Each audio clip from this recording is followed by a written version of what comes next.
मराठा आरक्षणासाठी आमरण उपोषण पुकारलेल्या मनोज जरांगे यांनी उपोषण स्थगित केलेले आहे।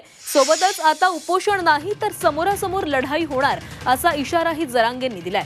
सोबतच मागण्या मान्य झाल्या नाहीत तर मुंबईत मोर्चा नेण्याचे संकेतही त्यांनी दिलेले आहेत। जालन्यातील अंतरवाली सराटीमध्ये सगीसोयरेच्या अंमलबजावणीसाठी मनोज जरांगेंनी 25 जानेवारीपासून पुन्हा उपोषण पुकारलेलं होतं।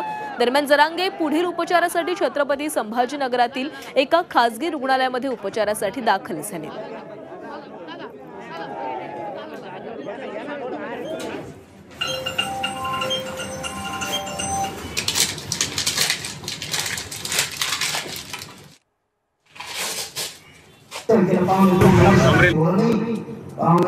कोणाला बोट लावायचं नाही आता ओळख केली की 2 ताकद जायला बस आणि तुम्हाला मागच्या वेळेस सांगितलं होतं अंतरवाली करायला की हे व्यासपीठ आपण हे आंदोलन आता स्थगित करतो, बंद करत नाही।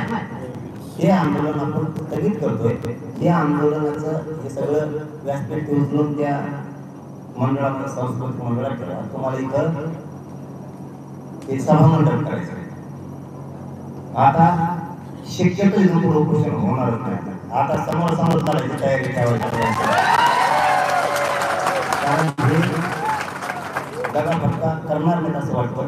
फडणवीस साहेबांना मी एकाच शब्दात उत्तर मागितलं होतं, आणखी मिळालेलं नाही। 8 मागण्या दिल्या, त्याची तुम्ही अंमलबजावणी करणार आहे की नाही? तुम्ही नाही म्हणा, हा म्हणा, आम्ही उपोषण सोडतो। तुम्ही फक्त मराठ्यांशी गद्दारी बेमानी करतायत का एवढंच आम्हाला बघायचंय, काहीच बघायचं